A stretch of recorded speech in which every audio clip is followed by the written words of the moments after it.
Di sebuah desa yang sederhana dengan jalan tanah yang sering becek, hiduplah seorang gadis bernama Rania. Usianya baru 20 tahun, namun kematangan sikapnya membuat banyak tetangga mengira ia lebih tua. Ia adalah gadis pekerja keras, bahkan sebelum matahari terbit. Rania sudah membantu ibunya menyiapkan bahan jahitan atau menyapu halaman kecil di depan rumah. Ayahnya adalah buruh bangunan yang bekerja di kota tetangga. Ia jarang pulang, bukan karena tidak sayang keluarga, tetapi karena kebutuhan hidup tidak pernah menunggu. Ibunya adalah penjahit yang melayani warga desa dari rumah ke rumah dengan sepeda tuanya. Kehidupan mereka pas-pasan, namun Rania tumbuh dengan hati yang penuh kasih. Rumah itu dulu terasa damai, sampai beberapa tahun lalu ketika ayahnya menikah lagi. Pernikahan kedua ayahnya membawa seorang pemuda sebaya Rania masuk ke dalam keluarga kecil itu. Namanya Rifki, adik tiri yang usianya hanya terpaut 1 tahun. Rifki tumbuh di lingkungan yang keras, jauh berbeda dari Rania. Ia mudah terpengaruh teman-temannya, sering pulang larut malam, dan menurut kabar tetangga, beberapa kali terlihat mabuk di warung dekat desa. Meski begitu, Rania selalu mencoba bersikap baik, karena ia percaya setiap orang bisa berubah. Namun Rania tidak pernah menyangka bahwa suatu hari orang yang tinggal serumah dengannya itu akan membuatnya menghadapi malam paling menakutkan dalam hidupnya. Pagi itu hujan turun deras sejak subuh. Langit kelabu, petir sesekali menyambar, dan angin dingin masuk melalui celah-celah jendela rumah. Ibu Rania pergi lebih pagi dari biasanya untuk mengantar pesanan jahitan ke rumah pelanggan, sedangkan ayahnya sudah berangkat ke kota. "Rania, ibu pulang agak lama ya," kata ibunya sambil memakai jas hujan. "Iya bu, hati-hati," jawab Rania dengan senyum tipis. Rania sendiri tidak memiliki rencana untuk keluar rumah. Ia berniat menyelesaikan jahitan tambahan, menyiapkan makan malam, dan membersihkan rumah seperti biasa. Hari itu sunyi, terlalu sunyi. Menjelang sore ketika hujan mulai mereda menjadi gerimis, Rania mendengar suara motor berhenti di depan rumah. Jantungnya berdebar. Ia tahu suara itu. Rifki pulang. Rania berusaha tetap tenang, tapi saat pintu depan dibuka kerah dan tubuh Rifki muncul dengan langkah mabuk, Rania langsung membeku. Matanya merah, kaosnya basah oleh hujan, dan tangannya bergetar saat menutup pintu. "Ran," suaranya berat dengan serak. "Sini, aku mau ngomong." Rania mundur tanpa berkata apa-apa. Tatapan Rifki hari itu bukan tatapan orang waras. Ia berbalik dan berjalan cepat menuju kamarnya. Langkah Rifki semakin cepat, hampir seperti mengejar. "Heh, kamu denger gak?" Rifki berteriak. Rania masuk kamar dan mengunci pintu dengan tangan gemetar. Ia mendorong tubuhnya ke pintu, menahannya sekuat tenaga. Nafasnya memburu, lututnya hampir tidak kuat menopang.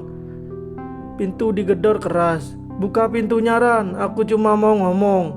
Rania menutup mulutnya agar suara tangisnya tidak terdengar. Dalam ketakutan luar biasa, ia meraih ponselnya dan tanpa pikir panjang langsung menelpon sahabatnya Maya.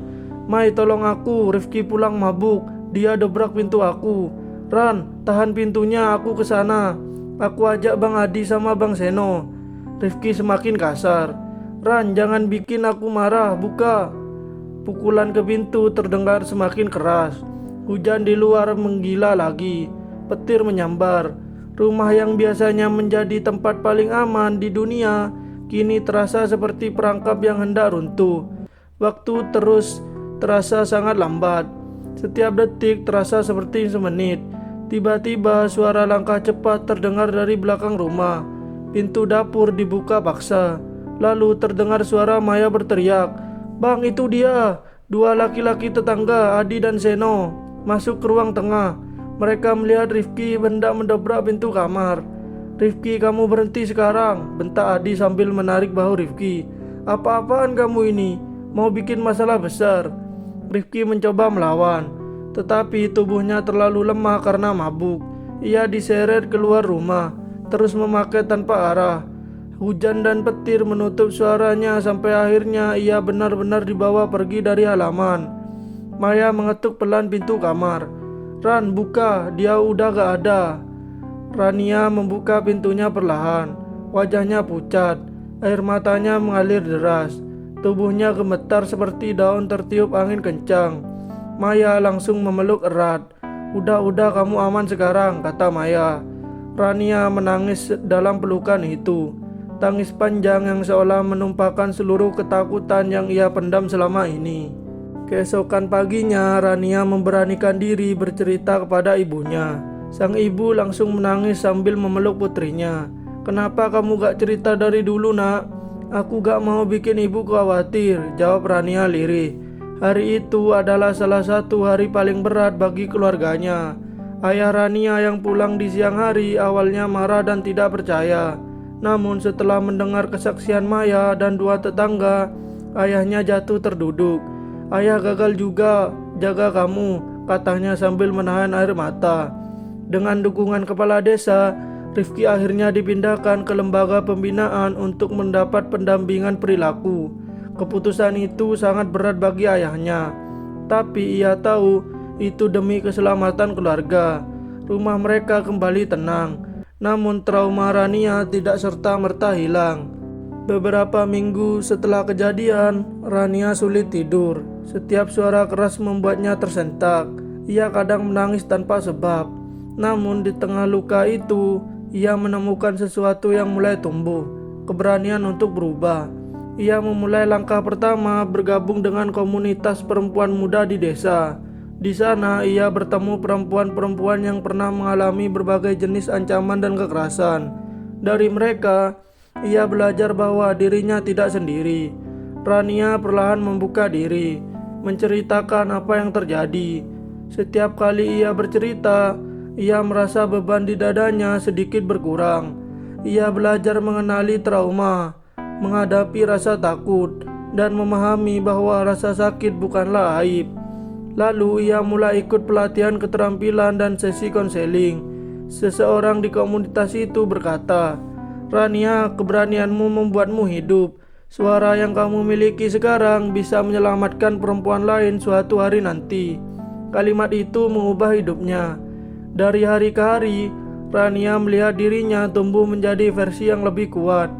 Ia mulai sering berbagi dengan remaja perempuan di desa, memberikan penyuluhan kecil-kecilan tentang batas diri, keselamatan pribadi, dan berani meminta pertolongan. Awalnya ia gemetar ketika berbicara di depan umum, tetapi setiap kata yang keluar dari mulutnya adalah kebenaran yang lahir dari penderitaan yang pernah ia alami, dan orang-orang mulai mendengarkan. 2 tahun kemudian, Rania bergabung dengan sebuah organisasi perlindungan perempuan di kota. Ia bekerja sebagai relawan, mendengarkan cerita perempuan lain, menghibur mereka, membantu mereka mencari jalan keluar dari masalah. Setiap kali ada perempuan yang menangis karena hidupnya hancur, Rania menggenggam tangannya dan berkata, "Aku pernah di posisi kamu. Aku tahu rasanya, tapi kita bisa bangkit. Kita lebih kuat dari apapun yang pernah mencoba menghancurkan kita." Ia tidak hanya menguatkan orang lain, ia menyembuhkan dirinya sendiri. Dan hari itu ketika ia berdiri di depan puluhan perempuan dalam sebuah seminar kecil, ia berkata, "Aku dulu gadis yang sangat takut, tapi malam paling gelap dalam hidupku justru menjadi titik terang yang membawa aku ke sini, ke tempat di mana aku bisa menjadi cahaya bagi orang lain." Semua orang bertepuk tangan. Rania tersenyum. Ia tidak lagi melihat dirinya sebagai korban. Ia adalah pejuang. Dari seorang gadis yang gemetar di balik pintu kamar, Rania berubah menjadi wanita yang berdiri tegak di depan dunia. Ia membuktikan bahwa masa lalu tidak menentukan masa depan, bahwa luka tidak selalu melemahkan. Kadang luka justru mengajari kita cara menjadi lebih kuat. Dan bagi banyak perempuan lain, Rania adalah bukti bahwa kegelapan tidak selamanya menang. Karena ketika seseorang perempuan memilih untuk bangkit, dunia pun ikut berubah. Terima kasih yang sudah menonton. Semoga yang saya sampaikan bermanfaat dan menambah wawasan bagi kalian semua. Jangan lupa like, komen, share, dan subscribe. Peace out.